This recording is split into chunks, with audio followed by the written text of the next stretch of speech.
39. Bacalah daftar indeks tersebut. Penataan yang sesuai indeks tersebut adalah A. Kata yang dapat dijumpai pada halaman yang sama adalah iklan dan istilah. B. Informasi tentang iklan terdapat pada halaman 56 sampai dengan halaman 91.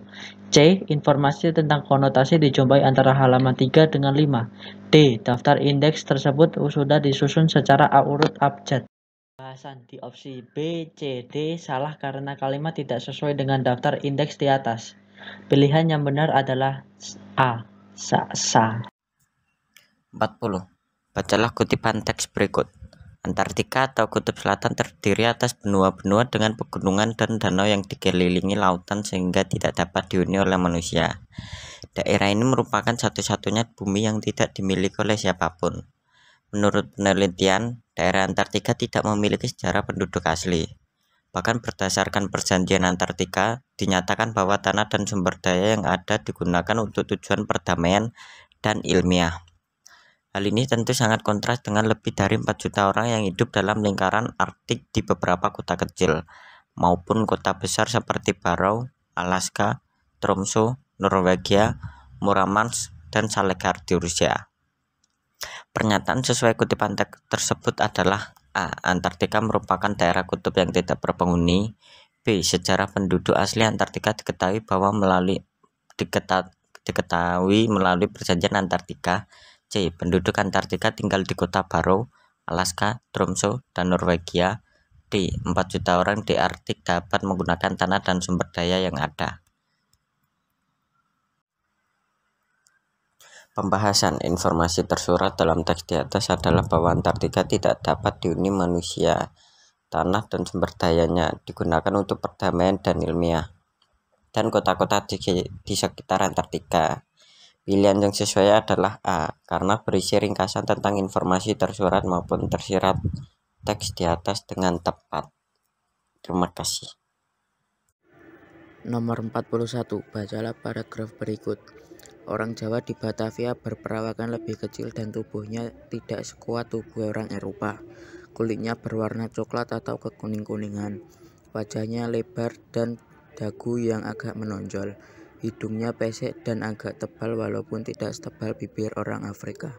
Alasan teks di atas termasuk teks non-fiksi adalah A. Menggunakan bahasa kias. B. Menggunakan bahasa yang lugas. C. Berisi informasi berupa fakta. D. Memiliki unsur intrinsik. Pembahasan ciri-ciri teks non-fiksi.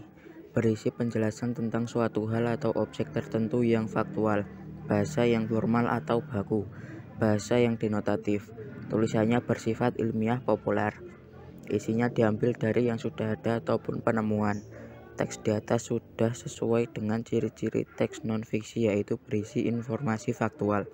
Maka pilihan yang tepat adalah C. 42. Tentu saja aku punya sahabat. Satunya Lana, satunya Elang. Lana sangat cerewet, sedangkan Elang hobi sekali menonton anime dimanapun dia berada. Mereka berdua sering ketika mereka membicarakan kesenangannya masing-masing. Perbedaan itu kadang menjadi panas dan riuh, lalu akulah yang melerai mereka. Ungkapan yang tepat untuk mengisi bagian rumpang paragraf tersebut adalah A. Kecil hati, B. Panjang akal, C. Murah hati, D. Adu mulut. Pembahasan. Dalam paragraf pertama diceritakan tentang perbedaan kebiasaan sahabat yang sering adu mulut. Dengan perbedaan dalam paragraf tersebut tidak ditemukan cara atau jalan untuk membuat keduanya diam dengan perbedaan. Maka jawaban A, B, dan C salah. Maka jawaban yang tepat adalah D. Nomor 43. Bacalah kutipan cerita berikut. Matahari merangkak tinggi. Hari sudah semakin dewasa. Langit biru yang membentang indah tetap setia memayungi bumi. Pohon-pohon yang berderet di sepanjang jalan selalu meniupkan kesegaran hidup.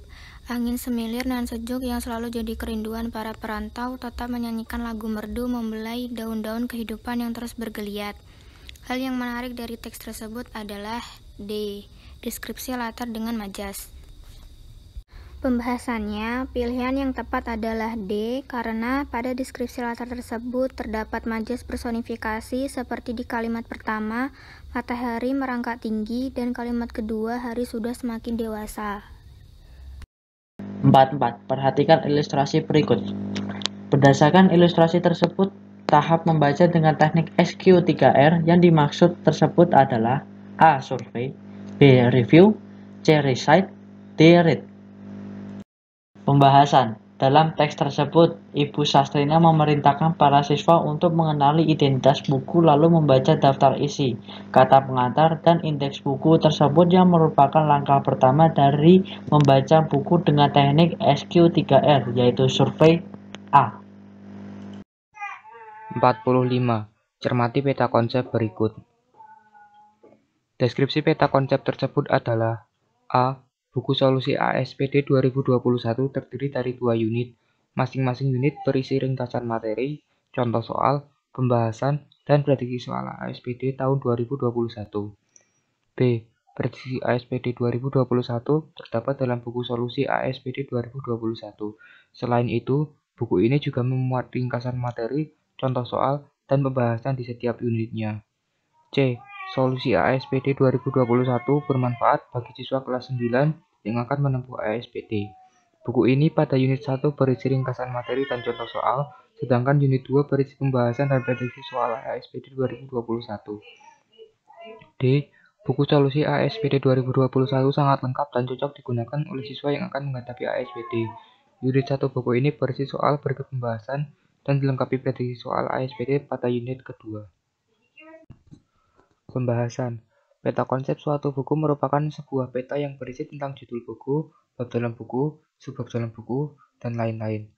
Dalam peta konsep di atas, dapat diketahui bahwa buku solusi ASPD SMP 2021 terdiri atas 2 unit. Unit pertama berisi tentang ringkasan materi beserta contoh soal, sedangkan unit kedua memuat pembahasan dan prediksi ASPD 2021. Pilihan C adalah jawaban paling tepat karena pilihan ini sesuai dengan peta konsep. 46. Bacalah kutipan teks berikut. Berdasarkan sinopsis di atas, buku non-fiksi ditandai dengan nomor A1 dan 3, B3 dan 4, C2 dan 4, D1 dan 4. Pembahasan. Pilihan yang tepat adalah opsi D, yaitu nomor 1 dan 4. Karena nomor 1 dan 4 adalah bagian dari buku non-fiksi. Menurut sinopsis yang ada pada tabel di atas, nomor 1 dapat disebut sebagai bagian buku inspiratif karena isinya dapat menginspirasi pembacanya. Pada nomor 4, dapat disebut sebagai bagian dari buku biografi karena berisi cerita atau realita kehidupan pendiri organisasi Muhammadiyah, Kiai Haji Ahmad Dahlan. Buku inspiratif dan buku biografi masuk dalam kategori buku non-fiksi. 47. Bacalah kutipan teks berikut. Sampah organik adalah sisa buangan yang berasal dari makhluk hidup baik manusia, hewan, maupun tumbuhan yang mudah membusuk. Sampah jenis ini dapat berupa sayuran, daun-daun kering, dan sisa-sisa makanan. Karena mudah terurai, sampah ini dapat diolah sebagai pupuk atau kompos untuk tanaman. Sampah anorganik adalah sampah yang tidak berasal dari makhluk hidup dan tidak mudah terurai. Wujud sampah ini seperti plastik, kaleng, dan sebagainya. Cara mengatasi sampah anorganik ialah dengan mendaur ulang menjadi benda lain yang bernilai jual tinggi. Ide pokok paragraf pertama tersebut adalah A. Pengertian sampah organik, B. Fungsi sampah organik, C. Cara mengolah sampah organik, dan D. Proses terjadinya sampah organik. Pembahasan. Ide pokok merupakan inti dari suatu teks atau paragraf. Cara mendapatkannya adalah dengan membaca teks, mencari pokok-pokok penting, lalu menyimpulkannya menjadi sebuah kalimat. Dalam paragraf pertama teks di atas dijelaskan tentang arti dari sampah organik, asal, contoh, dan fungsinya. Isi dari paragraf tersebut jika disimpulkan menjadi sebuah kalimat adalah pengertian dari sampah organik, sehingga jawaban yang benar adalah pilihan A. 48. Ringkasan kutipan teks tersebut adalah A. Sampah organik adalah sisa buangan dari makhluk hidup dan mudah membusuk, sedangkan sampah anorganik tidak berasal dari makhluk hidup dan tidak mudah terurai. B. Sampah organik adalah sisa buangan dari makhluk hidup baik manusia, hewan, tumbuhan, dan mudah membusuk serta berbeda dengan sampah anorganik. C. Sampah anorganik adalah sampah yang tidak berasal dari makhluk hidup dan tidak mudah terurai sehingga tidak bisa diolah menjadi pupuk. D. Sampah anorganik adalah sisa buangan yang berasal dari makhluk hidup dan dapat diatasi dengan cara mendaur ulang agar bernilai tinggi. Pembahasan. Ringkasan teks adalah isi dari suatu teks yang disajikan dengan singkat. Ringkasan teks didapatkan dengan membaca seluruh teks lalu mencari ide pokok dari seluruh paragraf. Kemudian semua ide pokok tersebut digabungkan dalam kalimat yang singkat. Ide pokok paragraf pertama tersebut adalah pengertian dari sampah organik, sementara untuk paragraf kedua adalah pengertian sampah anorganik. Pilihan A adalah jawaban paling tepat untuk ringkasan dari teks tersebut karena memuat ide pokok dari kedua paragraf, yaitu sampah organik adalah sisa buangan dari makhluk hidup dan mudah membusuk, sedangkan sampah anorganik tidak berasal dari makhluk hidup dan tidak mudah terurai.